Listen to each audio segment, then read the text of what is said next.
Welcome back everyone. आज हम class 10th की इकोनॉमिक्स पढ़ेंगे, चैप्टर 4, जो कि है globalisation and the Indian economy. यहाँ पे हम ग्लोबलाइजेशन के बारे में बात करेंगे और इस ग्लोबलाइजेशन का इंडियन इकोनॉमी क्या अफेक्ट होता है उसके बारे में बात करेंगे। तो लेट्स स्टार्ट, चलो पढ़ते हैं। सी, as a consumer in today's world, some of us have wide choice of goods and service before us. The latest model of digital cameras, phone, mobiles, and television made by leading manufacturer of the world are within our reach. Every season, new model of automobiles can be seen on road, Indian road. Gone are the day when Ambassador Fiat were the only cars on Indian road. Today, Indians are buying cars produced by nearly all the top companies in the world. A similar explosion of brand can be seen for many goods, for shirts to television to processed food juices. तो हम देख रहे हैं कि आज जो consumer है उसके पास कई तरीके की चॉइसेस हैं, चाहे हम गुड्स की बात कर लें चाहे हम सर्विसेज की बात कर लें। ठीक है, तो जैसे लेटेस्ट मॉडल हो गए डिजिटल कैमरा, मोबाइल फोन के, टेलीविजन के, तो इनको कौन बनाता है? इनको बनाता है मैन्युफैक्चरिंग, जो कि पूरी दुनिया के मैन्युफैक्चरर्स बनाते हैं। और आज ये जो मैन्युफैक्चरर्स के जो ये प्रोडक्ट हैं, टेलीविजन, मोबाइल फोन, ये हमारे रीच में आ चुके हैं, यानी हमारी पहुंच में आ चुके हैं। हर साल जो ऑटोमोबाइल्स होता है, हर साल इंडियन रोड में जो ऑटोमोबाइल्स हैं यानी कार्स के नए मॉडल आते हैं। वो जमाना चला गया जब हम सिर्फ एम्बेसडर या फिएट पे ही डिपेंड होते थे। ठीक है, अगर हम आज की बात करें तो इंडिया में कई गुना ज्यादा कार प्रोड्यूस होती है। ठीक है, इंडिया में कई टॉप कार्स की कई टॉप कंपनियों ने अपनी ऑफिसेस खोल ली हैं। ठीक है, और इसी तरीके के जो वेराइटीज है, इसी तरीके के जो वेराइटीज दूसरे गुड्स में भी देखने को मिल जाते हैं, चाहे हम शर्ट्स की बात करें, चाहे हम टेलीविजन की बात करें, चाहे हम प्रोसेस फूड की बात करें, किसी भी तरीके की। तो यहाँ पे ये लोग ये जताने की कोशिश कर रहे हैं, यहाँ पे ये बताया जा रहा है कि जब से ग्लोबलाइजेशन इंट्रोड्यूस हुआ है वर्ल्ड में, तो दुनिया के किसी भी कोने में कोई भी प्रोडक्ट हमारे पहुंच में आ गया है ना। तो इतनी जो वाइड वैरायटी ऑफ जो चॉइसेस है गुड्स के जो हमारे मार्केट में, ये अभी रिसेंट का फिनोमिना है। पहले हमारे पास इतनी बड़ी चॉइसेस नहीं होती थी। ठीक है, जो हमारे मार्केट में, जो हमारे लोकल मार्केट में अवेलेबल होता था, हमको उसी से सेटिस्फाइड होना पड़ता था। पर अब क्या हो गया है? अब हमारे मार्केट में जो भंडार हैं, भरमार पर ये वैरायटीज, मतलब एक गुड्स की यानी कि एक प्रोडक्ट की कई तरीके की वैरायटीज की भरमार पड़ी हुई है। ठीक है, in a matter of years a market had been transform. तो कुछ ही सालों में हमारा जो मार्केट है वो बदल चुका है। Now, how do we understand these rapid transformation? तो हम इस rapid जो transformation है, जल्दबाजी का जो transformation है, उसको कैसे समझें? What are the factors that are bringing about these changes? तो ये कौन से factors हैं जो इस तरीके के changes ला रहे हैं, और ये जो changes है हमारी जिंदगी में किस तरीके से affect करेंगे? तो यही सब हम आज के चैप्टर में पढ़ेंगे। Now, तो फर्स्ट जो टॉपिक है वो है प्रोडक्शन अक्रॉस कंट्रीज, यानी कि पैदावार, पूरी कंट्री की पैदावार। ठीक है, until the mid of 20th century production was largely organised within the country. तो 20th सेंचुरी तक जो प्रोडक्शन था, जो पैदावार होती थी, वो कंट्री के भीतर ही होती थी, मतलब कंट्री के अंदर ही होती थी। But what crossed the boundaries of these countries were raw material, foodstuff and finish good. तो लेकिन उस समय हमारी कंट्री की बाउंड्री से बाहर क्या जाता था? वो जाता था कच्चा माल, खाने का सामान, या फिर बना बनाया प्रोडक्शन। ठीक है, colonies such as India exported raw materials and food stuffs and imported finished goods. Trade was the main channel connecting distant countries. तो जो कॉलोनीज थी, इंडिया जैसी जो कॉलोनीज थी, वो निर्यात करती थी कच्चे माल का और खाने पीने का सामान, और जो आयात करती थी वो थी फिनिश गुड। तो ये जो ट्रेड था, ये कहीं ना कहीं जो दूर दराज की कंट्रियों को तो जोड़ता था, ये एक मेन चैनल था दूर दराज देशों को एक दूसरे से जोड़ने का। और इसमें बड़ी बड़ी कंपनियां आने लगी ना। ये जो लार्ज कंपनियां थी, इनको मल्टीनेशनल कंपनी कहा जाता है, यानी कि एमएनसी ना। एमएनसी का क्या काम होता है? एमएनसी ऐसी कंपनी होती है जो कि एक देश में ही नहीं बल्कि कई देशों में अपना प्रोडक्शन का काम करती है. So what is MNC? MNC is a company that own or control production in more than one nation. MNC set up office and factories for production in region where they can get cheap labors and other resources. This is so that the cost of production is low and the MNC can earn greater profit. तो MNC का क्या था? MNC अपने जो offices होते थे, जो factories होती थी, वो ऐसी रीजन में बना सेटअप करती थी जहां पे उसे जो लेबर और जो बाकी जो रिसोर्सेस होते सस्ते में मिल जाए. अब वो ऐसा क्यों करती थी? वो ऐसी जगह पे क्यों अपनी कंपनी सेटअप करती थी? ऐसी जगह पे वो अपनी कंपनी इसलिए सेटअप करती थी तो जो उसका कॉस्ट ऑफ प्रोडक्शन हो वो कम हो और इस तरीके से एमएनसी कई गुना ज्यादा मुनाफा कमा सके. तो यहां पर एक एग्जाम्पल दिया गया है एमएनसी का, spreading of production of MNC. तो एमएनसी किस तरीके से काम करती है? यहाँ पर एक एमएनसी कंपनी का कंपनी के बारे में बताया गया है कि एक एमएनसी बड़ी सी कंपनी है, ठीक है, वो एक इंडस्ट्रियल इक्विपमेंट बनाती है ना. तो इसका जो डिजाइन का काम है या ये कहें जो रिसर्च सेंटर है इस एमएनसी कंपनी का, वो यूनाइटेड स्टेट में. इसके जो कंपोनेंट्स बनते हैं वो चाइना में बनते हैं और ये जो कंपोनेंट बाद में मैक्सिको और ईस्टर्न यूरोप में शिप कर दिए जाते हैं जहां पे इन कंपोनेंट्स को असेंबल किया जाता है. और जब ये कंपोनेंट असेंबल होते हैं तो इसका जो फिनिश गुड है वो पूरे दुनिया में बेचा जाता है. पर उसी के साथ जो इस कंपनी का जो कस्टमर केयर का जो काम है वो इंडिया में है. यानी कि जो कस्टमर केयर का जो काम होता है वो कॉल सेंटर के जरिए इंडिया में होता था. ठीक है, तो ये देखिए एमएनसी किस तरीके से कई जगहों पे अपने ऑफिसेस को सेटअप करती है, अपनी फैक्ट्रीज को सेटअप करती है. In this example, the MNC is not only selling its finished product globally, but more important, the goods and services are produced globally. तो अगर हम इस उदाहरण को देखें, इस एग्जाम्पल को देखें, तो जो MNC है वो अपने गुड्स को ही पूरे ग्लोबली नहीं बेच रही है, बट गुड्स के साथ साथ जो गुड्स और सर्विस है उसको ग्लोबली बना भी रही है. ठीक है, production is organised in increasing complex way. तो जो इसका प्रोडक्शन है वो बड़े ही जटिल तरीके से इंक्रीज है. जैसे the production process is divided into small part and spread across the globe. तो जो इसका प्रोडक्शन पार्ट है, जो पैदावार करने का जो प्रोसेस है, वो बहुत छोटे छोटे हिस्सों में पूरे दुनिया में फैला हुआ. जैसे कि चाइना के चाइना जैसे चीफ मैन्युफैक्चरिंग लोकेशन प्रोवाइड कर रही है. मैक्सिको और जो ईस्टर्न यूरोप है वो क्या बोलते हैं मार्केट के क्लोज है, यूरोप और यूएस के मार्केट के क्लोज है. इंडिया में बड़े हाई स्केल के इंजीनियर्स मिलते हैं जो कि टेक्निकल एक्सपेक्ट, जो प्रोडक्शन के जो टेक्निकल एक्सपेक्ट है उसको समझते हैं. ठीक है, और उनको एजुकेटेड स्पीकिंग लोग भी चाहिए जो कि कस्टमर सर्विस को बाखूबी हैंडल कर सकें. And all these probably can means 50 to 60% cost saving. तो अगर हम इन सब को देखें तो जो एमएनसी कंपनी है वो कम से कम 50 से 60% सेव कर जाती है. ठीक है, the advantage of spreading out production across the border to the multinational can be truly immense. Interlink production across country. तो जब हम जो पैदावार है उसको कंट्री अक्रॉस कंट्री से इंटरलिंक करते हैं वो देखते कैसे किया जाता है. तो अगर हम जनरल की बात करें तो जो एमएनसी होती है, MNC set up production where it close to the market. तो एमएनसी अपनी जो फैक्ट्री है वो वहां सेट करती है जहां जो कि यानी प्रोडक्शन वहां करती है जहां पे मार्केट पास में होता है, जहां पे उनको स्किल्ड और अनस्किल्ड दोनों ही तरह के लेबर सस्ते दामों में मिल जाए, जहां पे जो बाकी जो फैक्टर्स हैं, बाकी जो रिसोर्सेज है वो बहुत ही इजीली अवेलेबल हो जाए. और इसके साथ एमएनसी जब अपना प्रोडक्शन का काम यानी फैक्ट्री सेटअप करती है तो वो ये जरूर देखती है कि वहां के गवर्नमेंट की पॉलिसी किस हिसाब की है, क्या वो पॉलिसी उनके इंटरेस्ट में है कि नहीं. इन सब चीजों को एमएनसी ध्यान में रखती है जब वो अपनी प्रोडक्शन को सेटअप करती है. ठीक है,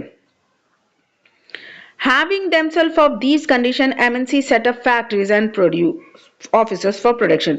जब वो इन सारी कंडीशंस को देख लेती है तो एमएनसी अपनी फैक्ट्रीज और प्रोडक्शन के ऑफिस को सेटअप करती है. तो जो ये मनी जो ये मनी स्पेंड करती है एसेट बाय करने में, जैसे कि लैंड, मशीन, बिल्डिंग और अदर इक्विपमेंट्स को बाय करने के लिए जो पैसा लगाया जाता है उसको इन्वेस्टमेंट कहा जाता है। ठीक है, और जब ये इन्वेस्टमेंट कोई किसी एमएनसी कंपनी द्वारा किया जाता है तो उसको कहा जाता है फॉरेन इन्वेस्टमेंट। तो जो भी इन्वेस्टमेंट किया जाता है वो इस उम्मीद में किया जाता है कि वो इस इन्वेस्टमेंट से प्रॉफिट को कमा सके ना। जब एमएनसी अपने प्रोडक्शन जॉइंटली करती है लोकल कंपनीज के साथ, कभी कभी क्या होता है कि एमएनसी जो प्रोडक्शन करती है वो कुछ लोकल कंपनी उसी जहां पर वो अपनी प्रोडक्शन फैक्ट्री सेटअप करती है वहीं के लोकल कंपनीज के साथ जॉइंट में काम करती है। ठीक है, तो इससे क्या होता है, जो वहां की जो लोकल कंपनीज होती हैं उनको फायदा होता है। ठीक है, कैसा फायदा होता है, पहले एमएनसी उनको पैसा प्रोवाइड करती है इन्वेस्टमेंट के तौर पे, जहां पे ये जो लोकल कंपनियां हैं, ठीक है, वो सी फर्स्ट ऑफ बेनिफिट क्या है कि MNC can provide money for additional investment like buying new machine for faster production. ठीक है, एमएनसी पैसे प्रोवाइड करती है ताकि नई मशीनों को खरीदा जा सके, ताकि जो प्रोडक्शन का काम है वो बहुत जल्दी हो सके। और दूसरा ये है कि MNC might bring them the latest technology for production. जो एमएनसी कंपनी है वो लोकल कंपनीज को लेटेस्ट टेक्नोलॉजी वाली मशीन दे सके ताकि प्रोडक्शन जल्दी हो सके। तो ये जो दो फायदे हैं, ये लोकल कंपनी जब एमएनसी के साथ जुड़ते हैं तो उनको मिलता है। But the most common route for MNC investment is to buy up local companies and then to expand production. तो लेकिन जो सबसे कॉमन जरिया है एमएनसी कंपनी का, वो ये क्या करती हैं, वो उन कंपनी के साथ जॉइंट वेंचर में नहीं जाती हैं, वो उस कंपनी को खरीद ही लेती हैं और फिर उसके बाद वो अपना जो प्रोडक्शन है वो फैलाती हैं। ठीक है, जैसे कि जो एमएनसीज, जो अमीर एमएनसीज होते हैं, यानी जिनके पास खूब पैसा होता है, वेल्दी एमएनसीज होती हैं, वो क्या करती हैं, वो छोटी कंपनियों को टेक ओवर करती हैं। यहाँ पे एग्जांपल दिया गया कारगिल फूड्स का। तो कारगिल फूड्स अमेरिका की सबसे बड़ी एमएनसी है। ठीक है, उसने इंडिया की पारिक फूड को खरीद लिया, जो कि इंडिया की एक छोटी सी कंपनी है, लेकिन इसके कई आउटलेट्स हैं भारत में। इसका जो मार्केटिंग नेटवर्क है वो बहुत सारे भारत के कई हिस्सों में फैला हुआ है, और ठीक है, और इस ब्रांड को बहुत ही अच्छी तरीके से जाना जाता है। तो कारगिल फूड्स ने पारिक फूड्स को खरीद लिया। ठीक है, और पारिक फूड्स के बाद उसकी अपनी 4 ऑयल रिफाइनरीज भी थी। तो जब कारगिल फूड्स ने पारिक फूड्स को खरीदा तो उनके पास इस जो ऑयल रिफाइनरी का जो कंट्रोल था वो उनको शिफ्ट हो गया। तो इस तरीके से जो कारगिल कंपनी थी, यानी कारगिल फूड्स जो कंपनी थी, वो लार्जेस्ट प्रोड्यूसर हो गई एडिबल ऑयल की इंडिया में। ठीक है, in many of the top MNCs have wealth exceeding the entire budget of the developing countries government। तो कई कई जो टॉप कंपनीज हैं एमएनसीज की, उनकी जो वेल्थ होती है वो डेवलपिंग कंपनी के बजट से भी कई गुना ज्यादा होती है। और इस तरीके की वेल्थ से आप सोच सकते हैं कि एमएनसीज किस तरीके से अपनी पावर और अपने इन्फ्लुएंस का प्रभाव का इस्तेमाल करती हैं। There's another way in which MNC control production। यहाँ पर एक और तरीका है जहाँ पे MNC प्रोडक्शन को कंट्रोल करती हैं। तो जो लार्ज एमएनसीज होती हैं डेवलप्ड कंट्री की, वो क्या करती हैं, वो ऑर्डर प्लेस करती है प्रोडक्शन का छोटे प्रोड्यूसर्स के साथ।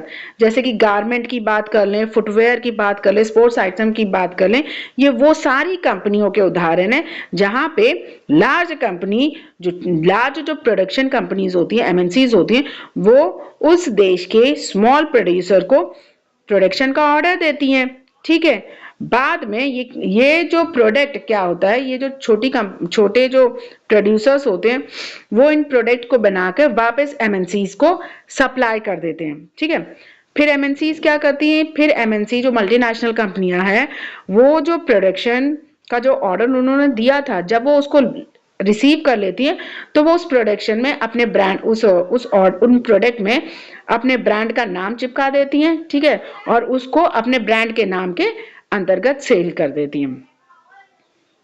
तो एमएनसी जो होती हैं उनके पास इतनी तो पावर होती है कि वो प्राइस को डिटरमाइन कर सके, वो क्वालिटी, डिलीवरी और जो लेबर कंडीशन होती है उन सबको डिटरमाइन कर सकती है, उन सबको अपने हिसाब से चला सकती है। ये एमएनसी की पावर होती है। तो अगर हम देखें तो यहाँ पे कई तरीके हैं जहाँ पे एमएनसीज अपने प्रोडक्शन को फैलाती हैं, लोकल प्रोड्यूसर से इंटरैक्ट करती हैं पूरी दुनिया में। By setting up partnership with local company, by using the local companies for supply, by closing competing the local companies or buying them up, MNCs are exerting a strong influence on production at the distance location. As a result, production in these widely dispersed location is getting interlinked. तो MNCs का क्या काम होता है? MNCs partnership setup करती है local company से, local company की सप्लाई, लोकल कंपनी से सप्लाईज लेती हैं, लोकल कंपनी से compete करती हैं, उनको खरीदती हैं। तो एमएनसीज अपना जो प्रभाव है, बहुत जो हावी प्रभाव है, वो दूर दराज लोकेशन तक इस्तेमाल करती हैं। इसका नतीजा क्या होता है? तो जो प्रोडक्शन होता है वो इस तरीके से पूरे लोकेशन में, बहुत ही बड़े लोकेशन में वाइडली स्प्रेड होता है, एक दूसरे से लिंक करके। Now, foreign trade and integration of the market. For a long time, foreign trade has been the main channel connecting countries. तो बहुत लंबे समय की बात करें तो जो फॉरेन ट्रेड है वो कहीं ना कहीं कई कंट्रियों को एक दूसरे से मेन चैनल है, कंट्रीज को एक दूसरे से कनेक्ट करने का। In history you have read about the trade route connecting India and South Asia to market both in East and West and extensive trade that took place along these routes. तो अगर हम इतिहास की बात करें तो आप ये देखेंगे कि जो साउथ एशिया और इंडिया के जो मार्केट है वो एक दूसरे से ट्रेड रूट के जरिए कनेक्टेड थे। ठीक है, ये दोनों ही मार्केट ईस्ट और जो वेस्ट है, ठीक है, उन दोनों को ट्रेड रूट के जरिए कनेक्ट करते थे। अगर हम याद रखें तो it was a trade interest which attract various trading company such as East India company to India. तो अगर हम ये चीज याद करें तो ये जो ट्रेडिंग इंटरेस्ट था कहीं ना कहीं उसने ईस्ट इंडिया कंपनी को भारत की तरफ अट्रैक्ट किया। What then is the basic function of foreign trade? तो फिर बेसिक फंक्शंस क्या है फॉरेन ट्रेड के? तो अगर हम इसको बहुत ही आसान भाषा में करें तो फॉरेन ट्रेड कहीं ना कहीं अपॉर्चुनिटी प्रोवाइड करता है प्रोड्यूसर्स को कि वो डोमेस्टिक मार्केट से आगे बढ़ के इंटरनेशनल मार्केट तक पहुंच सके। तो प्रोड्यूसर्स जो होते हैं वो अपने जो उन्होंने प्रोड्यूस किया है वो लोकल मार्केट में ना बेच के वो वर्ल्ड की दूसरी कंट्रियों में भी बेच सकते हैं और वहां की कंपनियों के वहां में मार्केट में उन कंपनियों के साथ compete भी कर सकते हैं। Similarly, for the buyers, import of goods produced in another country is a way of expanding the choice of goods beyond what is domestically produced. तो इसी तरीके से जिस तरीके से प्रोड्यूसर को फायदा होता है ट्रेडिंग का, उसी फॉरेन ट्रेड का, उसी तरीके से कंज्यूमर को भी फायदा होता है। उसका क्या फायदा होता है? उसके पास वाइड वैरायटी ऑफ चॉइस हो जाती है, ठीक है, कि वो डोमेस्टिक प्रोडक्शन के साथ साथ फॉरेन प्रोडक्शन में भी उसके पास चॉइसेस हो जाती है कि वो क्या इस्तेमाल करे, क्या इस्तेमाल ना करे। ना यहाँ पे टॉय शॉप की स्टोरी दी गई है, ठीक है। अब ये यहाँ पे भारत में क्या है, भारत में जो टॉयज, भारत के जो डोमेस्टिक मार्केट में जो टॉयज मिलते हैं डोमेस्टिक कंपनी द्वारा वो ज्यादा एक्सपेंसिव होते हैं, लेकिन चाइनीज टॉय मैन्युफैक्चरिंग ने इस चीज का फायदा उठाया और उन्होंने अपने जो टॉयज हैं वो भारत में एक्सपोर्ट करना शुरू कर दिए और उन जो खिलौनों को सस्ते दामों में बेचना शुरू कर दिया। अब जो हमारे जो इंडियन कंज्यूमर हैं, जो इंडियन बायर्स हैं, उनके पास इस चीज की अपॉर्चुनिटी आ गई कि या तो वो लोकल कंपनी के, यानी कि या जो भारत की जो कंपनियां हैं उनके टॉयज खरीदे महंगे दामों पे, या फिर वो चाइनीज टॉयज खरीदे सस्ते दामों पे। तो अब यहाँ पे क्या हो गया, अब जो क्या बोलते हैं बायर्स हैं उनके पास अपॉर्चुनिटी हो गई कि वो किसी भी टॉयज को खरीद सकते हैं। तो ऑब्वियसली जो बायर्स हैं वो सस्ते टॉयज को खरीदने पे प्रेफर करेंगे, ठीक है।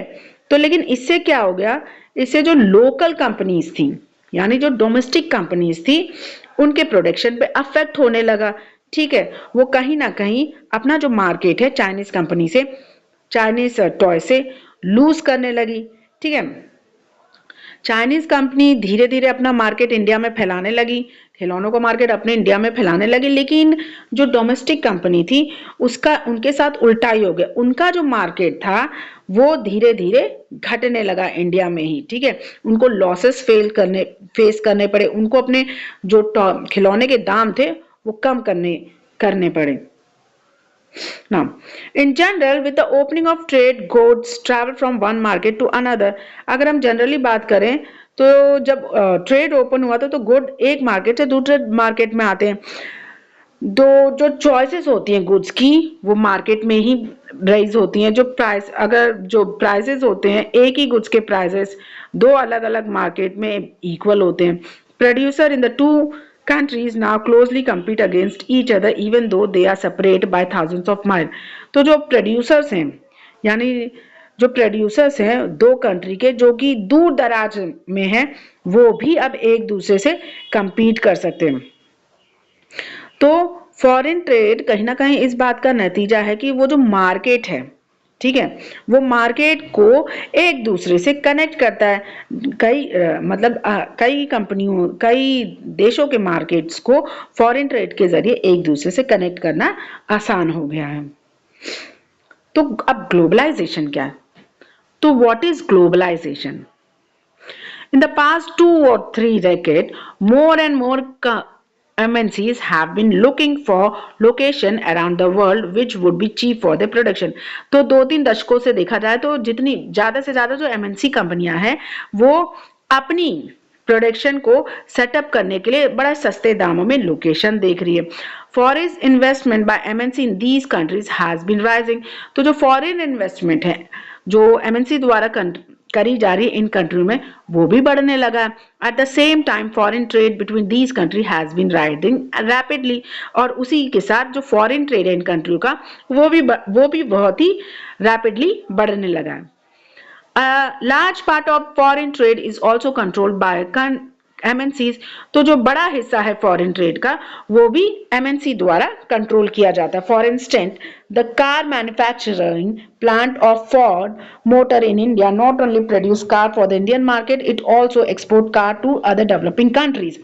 तो अगर हम किसी एक उदाहरण की बात करें तो जो फोर्ड कंपनी का जो मैन्युफैक्चरिंग प्लांट है जो कि इंडिया में है वो कार इंडियन मार्केट के लिए ही नहीं बनाता बल्कि इंडियन मार्केट से वो कार बाकी डेवलपिंग कंट्रीज में, बाकी डेवलपिंग देशों में भी एक्सपोर्ट करता है।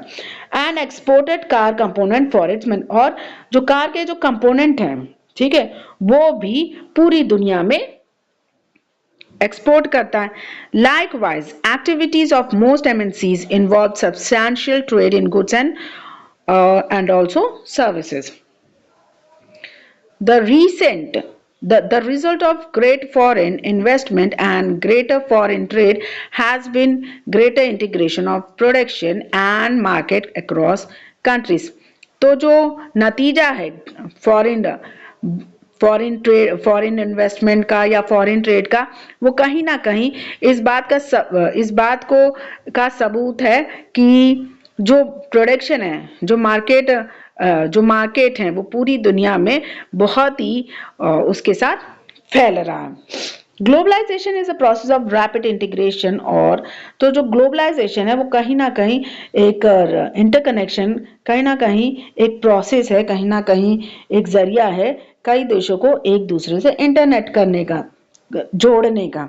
इंटरकनेक्शन मतलब कई देशों को एक दूसरे से जोड़ने का एक तरीका है जिसको ग्लोबलाइजेशन कहा जाता है। और इस ग्लोबलाइजेशन के प्रोसेस में जो MNCs की कंपनियां हैं वो अपना मेजर रोल अदा करती हैं।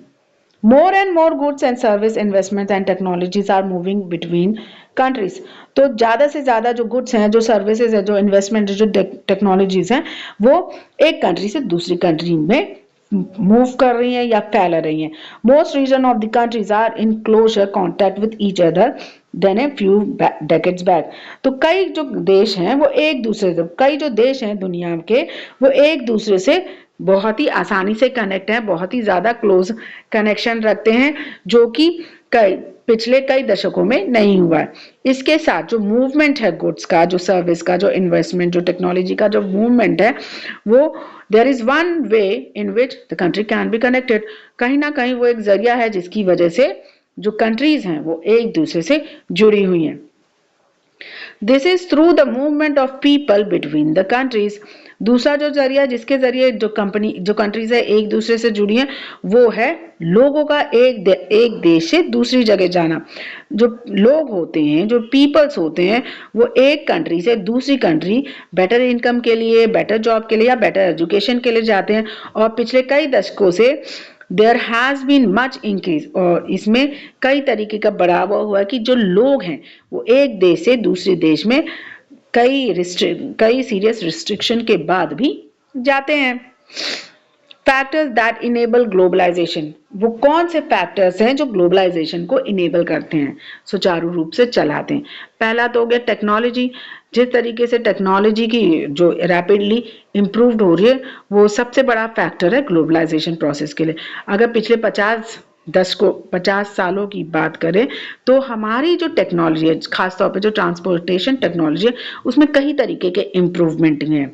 जैसे कि फास्ट डिलीवरी, गुड्स की फास्ट बहुत ही लंबी दूरी होने के बाद भी कम दामों में गुड्स की, जो सामानों की बढ़िया तरीके से फास्ट डिलीवरी होती है। ठीक है, उसके बाद even more remarkable have been the development in information and communication technology. और इससे ज़्यादा जो यादगार जो डेवलपमेंट हुई है वो है आईटी सेक्टर में, यानी कि इंफॉर्मेशन एंड कम्युनिकेशन टेक्नोलॉजी में। अगर हम रिसेंट टाइम्स की बात करें तो जो टेक्नोलॉजी का एरिया है, technology in the area of telecommunication, computer, internet has been changing rapidly. तो जो टेक्नोलॉजी है टेलीकम्युनिकेशन के, जैसे कि टेलीकम्युनिकेशन की बात करें, कंप्यूटर्स की बात करें, इंटरनेट, वो बहुत ही तेज़ी से बदल रही है। जो टेलीकम्युनिकेशन है, जो टेलीकम्युनिकेशन की फैसिलिटीज़ है, वो पहले ज़्यादातर एक दूसरे से कनेक्ट होने के लिए इस्तेमाल होती है दुनिया में। अब वो असेस देती है हमको इंफॉर्मेशन की असेसमेंट बहुत इंस्टेंटली प्रोवाइड करवाती है।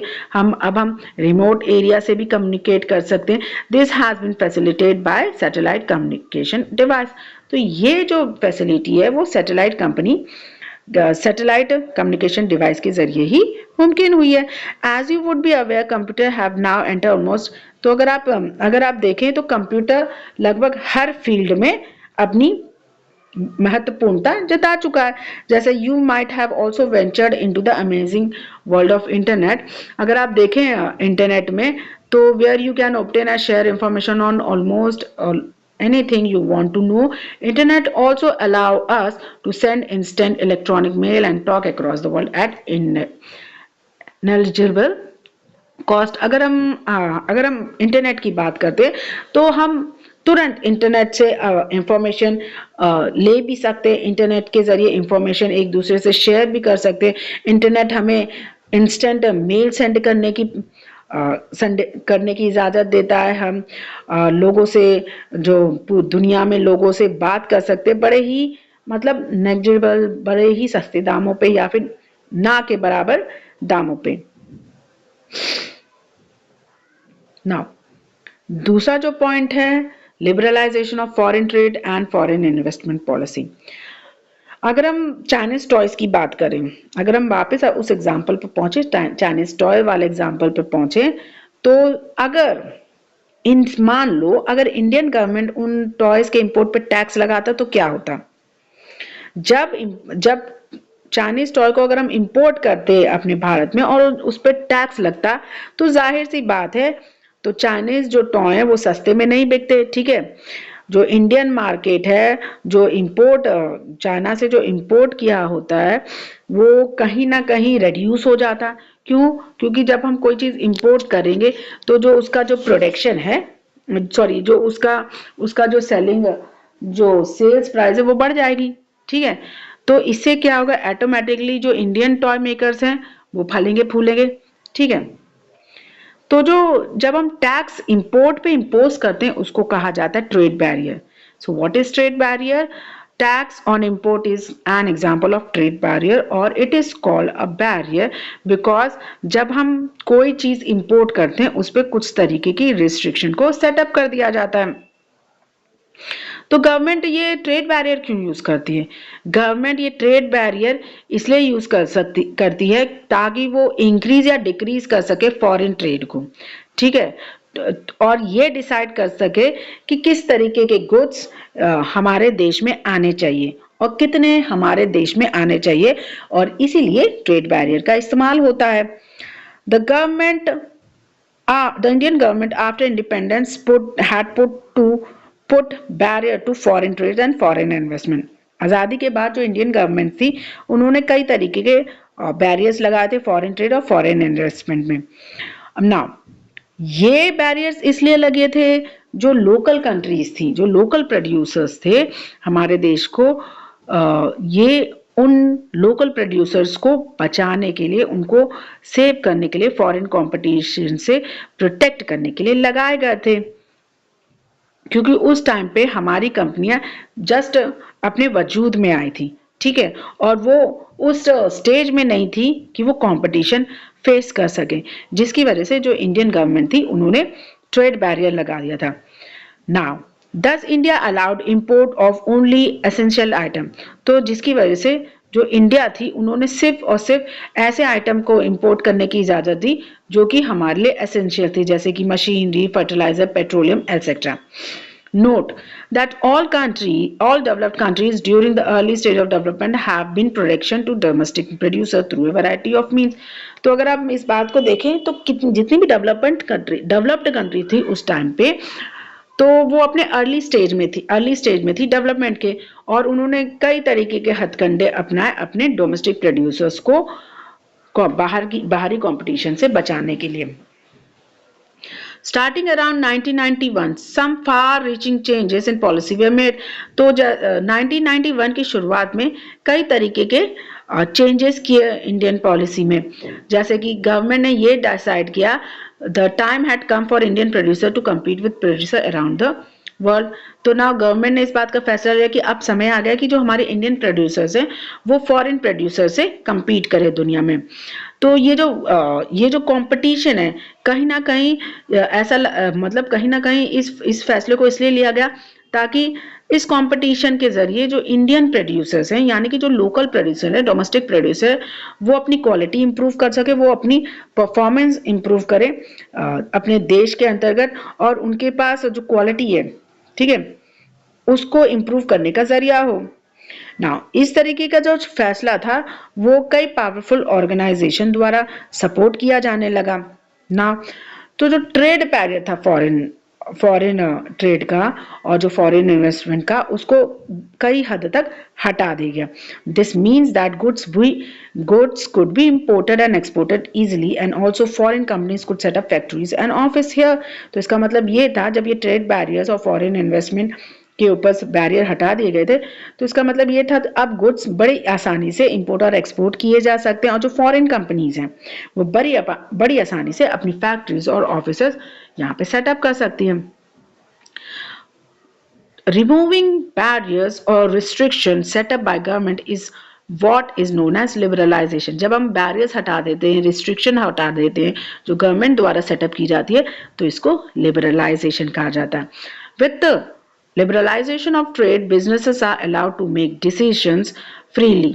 तो जब लिबरलाइजेशन ट्रेड हो गया तो जो बिजनेसेस हैं उनके पास इस बात की इजाजत होगी कि वो फैसले बड़ी ही फ्रीली ले सकते हैं कि वो क्या इंपोर्ट करना चाहते हैं, क्या एक्सपोर्ट करना चाहते हैं, क्योंकि गवर्नमेंट ने अपना जो रिस्ट्रिक्शन था वो बहुत ही कम कर दिया था, जिसकी वजह से वहां पे लिबरलाइजेशन, जिसकी वजह से उस कदम को लिबरलाइजेशन का नाम दिया गया. Now World Trade Organization. अब हम बात करते हैं वर्ल्ड ट्रेड ऑर्गेनाइजेशन की. हमने लिबरलाइजेशन देख लिया कि किस तरीके से फॉरेन ट्रेड और इन्वेस्टमेंट में इंडियन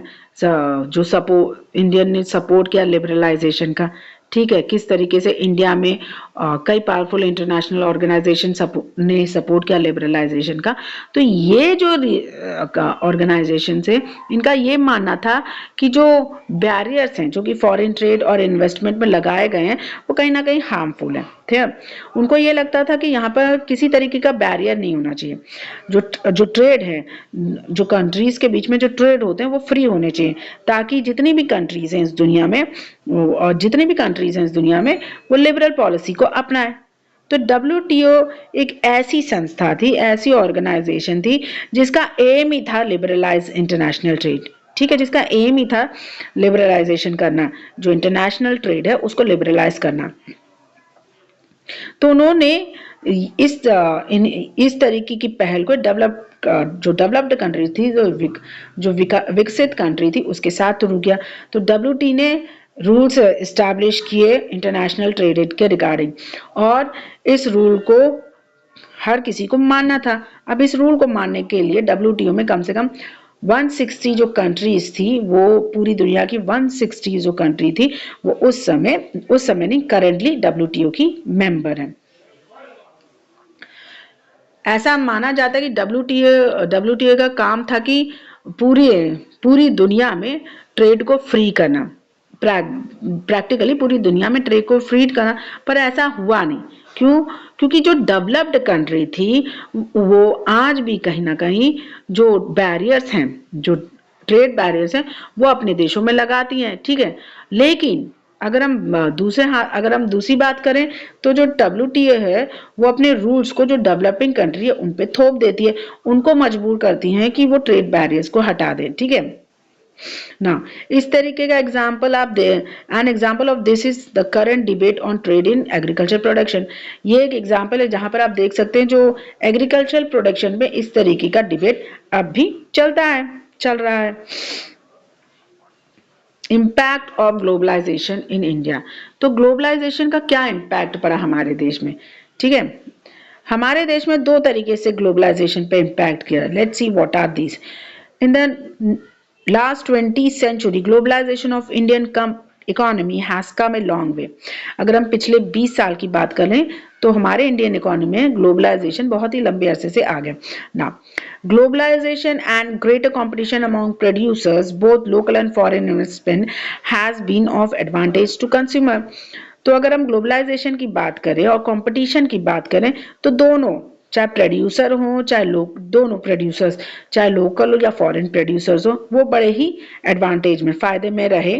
ठीक है, साथ ही साथ जो सेक्शंस थे अर्बन, उनको भी अर्बन एरिया में जो वेल ऑफ सेक्शन थे उनको भी इनमें बहुत फायदा हुआ। क्यों? अब कंज्यूमर, इसका सबसे बड़ा कारण क्या था कि अब जो कंज्यूमर्स थे, जो बायर्स थे, उनके पास बहुत ही ज्यादा चॉइसेस हो गई। ठीक है, अब वो एक इम्प्रूव्ड लाइफस्टाइल जी सकते थे बहुत ही सस्ते दामों पे। ठीक है, उनकी जो क्वालिटी, वो इम्प्रूव्ड क्वालिटी को सस्ते दामों में यूज कर सकते, का इस्तेमाल कर सकते थे। कई तरीके के ऐसे प्रोडक्ट थे जिनकी क्वालिटी इंप्रूव है और सस्ते दामों में। अब उनके पास कई तरीके की चॉइसेस हो गई हमारे बायर्स के पास। एज ए रिजल्ट तो आज के जो लोग हैं वो higher standard of living enjoy कर पाते हैं। क्यों? क्योंकि जो वो प्रोडक्ट खरीदते हैं वो उनको बड़े ही सस्ते दामों में इजीली अवेलेबल हो जाते हैं। राइट ना, अब प्रोड्यूसर और वर्कर के साथ जो ग्लोबलाइजेशन का इम्पैक्ट था वो बड़ा ही यूनिफॉर्म था। First, MNC have increased their investment in India over the past 20 years।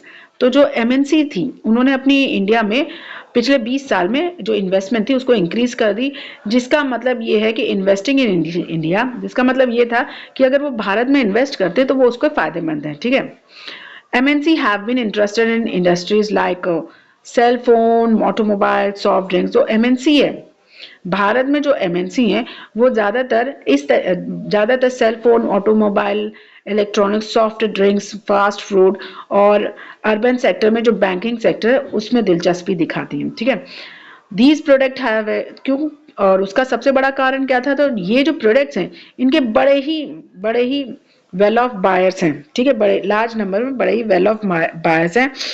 और ये जो इंडस्ट्रीज हैं और सर्विसेज हैं, यहाँ पे नई नौकरियों की अपॉर्चुनिटी भी बनती है। तो जो लोकल कंपनियां हैं लोकल कंपनियों को भी इससे फायदा होता है। क्या फायदा होता है? जो लोकल कंपनियां होती हैं वो रॉ मटेरियल सप्लाई करती हैं ताकि इस तरीके की इंडस्ट्रियां भी फले फूले ना। और सेकंड बड़ा कारण है जो टॉप बड़ी कंपनियां हैं, भारत की जो टॉप बड़ी कंपनियां हैं उनको भी इस कंपटीशन बहुत बड़ा फायदा मिला। उनका क्या फायदा मिला? पहला तो उनको नई टेक्नोलॉजी में इन्वेस्टमेंट करने का मौका मिला, नए तरीके का प्रोडक्शन मेथड का फायदा मिला, उनका जो प्रोडक्शन स्टैंडर्ड था वो बढ़ा, और उन्होंने कई तरीके के कोलैबोरेशन फॉरेन कंट्री कंपनीज के साथ जो कोलैबोरेशन थे उनको हासिल किया ना। Global globalisation has enable some large, तो जो ग्लोबलाइजेशन थी कहीं ना कहीं उन्होंने कई बड़ी जो कंपनियां हैं जैसे कि Tata Motors, Infosys, Ranbaxy, Asian Paint, Sundaram Fastener, इन कई बड़ी कंपनी को मल्टीनेशनल कंपनी में तब्दील होने का मौका दिया और इन्होंने अपने ऑपरेशन को पूरे दुनिया में फैलाया। इन जो बड़ी कंपनियां थी जैसे टाटा मोटर, ये सब इन्होंने अपने जो ऑपरेशन थे, ठीक है, अपनी जो कंपनीज थी, अपने जो ऑफिस थे, फैक्ट्रीज को, उन्होंने उसको पूरी दुनिया में फैलाना शुरू कर दिया। तो ग्लोबलाइजेशन ने कहीं ना कहीं कई तरीके की अपॉर्चुनिटीज कंपनीज को प्रोवाइड की, सर्विस अपॉर्चुनिटीज प्रोवाइड की, स्पेशली आईटी सेक्टर को, ठीक है। तो जो इंडियन कंपनी थी, जैसे कि एक इंडियन कंपनी ऐसी है जो कि मैगजीन, एक इंडियन मैगजीन कंपनी है जो कि लंदन के लिए मैगजीन पब्लिश करती है, ठीक है। और कॉल सेंटर दूसरा एग्जांपल है जो ग्लोबलाइजेशन का सबसे बड़ा हिस्सा है। Beside a host of service has such as data entry, accounting, administration tasks, engineering are now being done cheaply in countries such as इसके अलावा जैसे कि डेटा एंट्री हो गया, अकाउंटिंग हो गया, एडमिनिस्ट्रेटिव टास्क हो गया, टास्क हो गया, इंजीनियरिंग हुआ, ये बड़े ही सस्ते दामों में हमारी जैसी कंट्रियों में किया जाता है, ठीक है। और इस तरीके के और ये काम होके इनको डेवलप्ड कंट्री में एक्सपोर्ट कर दिया जाता है। Now let's talk about the struggle for a fair globalization. The above evidence indicate that not everyone had benefit from globalization. तो अगर हम ऊपर की बात करें तो ये कहा जाता है कि हर किसी को ग्लोबलाइजेशन का फायदा नहीं हुआ। जो लोग थे, पढ़े लिखे थे, जो स्किल थे, जो उनके पास पैसा था, उन्होंने इस ग्लोबलाइजेशन का तो फायदा उठाया, पर जो लोग जो पढ़े लिखे नहीं है, जिनका जो अनस्किल्ड हैं, जिनको ज्यादा नॉलेज नहीं है, उनको इनको ग्लोबलाइजेशन का कोई फायदा नहीं मिला।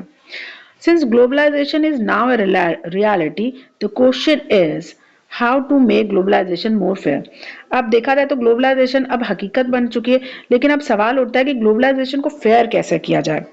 Fair globalisation would create opportunity for all. जो फेयर ग्लोबलाइजेशन है वो कहीं ना कहीं सबके लिए अपॉर्चुनिटी क्रिएट करेगी, and also ensure that the benefit of globalisation are shared better, और इस बात को इंश्योर करेगी कि जो फायदे हैं ग्लोबलाइजेशन के वो सबके बीच में शेयर किया जा सके। The government can play a major role in making this possible. तो जो गवर्नमेंट है वो इस चीज को पॉसिबल कर सकती है, बड़ा मेजर रोल प्ले कर सकती है इस चीज को पॉसिबल करने के लिए। कैसे? Its policy must protect the interest not only of rich and the powerful but also the people in the country. तो जो इस गवर्नमेंट इस तरीके की पॉलिसी बनाए कि वो दोनों ही अमीर और पावरफुल के साथ साथ पूरी इस कंट्री के हर लोग को प्रोटेक्ट कर सके। You have read about some of the possible step that the government can take. For instance, government can ensure that labor laws are properly implemented and the workers get their rights. तो हम कैसे कर सकते, कैसे लोगों के interest को protect कर सकते, जैसे कि गवर्नमेंट इस तरीके की पॉलिसी बनाए, जैसे इस तरीके की लेबर लॉ को प्रॉपर्ली पॉलिसी बनाए जहाँ पे लेबर लॉज को प्रॉपर्ली इम्प्लीमेंट किया जा रहा हो, वर्कर को उनको अधिकार दिए जा रहे हैं, जो स्मॉल प्रोड्यूसर्स हैं उनकी परफॉर्मेंस को इम्प्रूव करने के लिए उनको सपोर्ट किया जा रहा हो, ठीक है, जब तक वो स्ट्रॉन्ग इतने ताकतवर ना हो जाए कि वो लोगों से कंप्लीट कर सके। और ज़रूरत पड़े तो गवर्नमेंट ट्रेड बैरियर और इन्वेस्टमेंट बैरियर का भी इस्तेमाल कर सकती है। इसके लिए उसको WTO से नेगोशिएट करना पड़ेगा, और इसके साथ ही it can also align with developing countries. तो जो कंट्रीज है वो डेवलपिंग कंट्रीज के साथ भी साझेदारी कर सकती है जिनका इसी तरीके में सिमिलर इंटरेस्ट हो, और जो डोमिनेशन है डेवलप्ड कंट्री का WTO में, उसके लिए फाइट बैक कर सकें। In the past few years, massive campaigns and representation by people's organization had influenced decisions relating trade and investment at the WTO. तो पिछले कुछ सालों में कई तरीके के कैंपेन और जो रिप्रेजेंटेशन थे जो पीपल ऑर्गेनाइजेशन द्वारा किए गए थे, उन्होंने कई इंपॉर्टेंट फैसलों को प्रभाव किया जो कि ट्रेड और इन्वेस्टमेंट से रिलेटेड थे, और this has demonstrated that people can play, और ये चीज इस बात को दर्शाती है कि जो लोग हैं वो कहीं ना कहीं बहुत ही मुख्य रोल प्ले करते हैं फेयर ग्लोबलाइजेशन के संघर्ष में। Here we end this chapter. See you in my next class.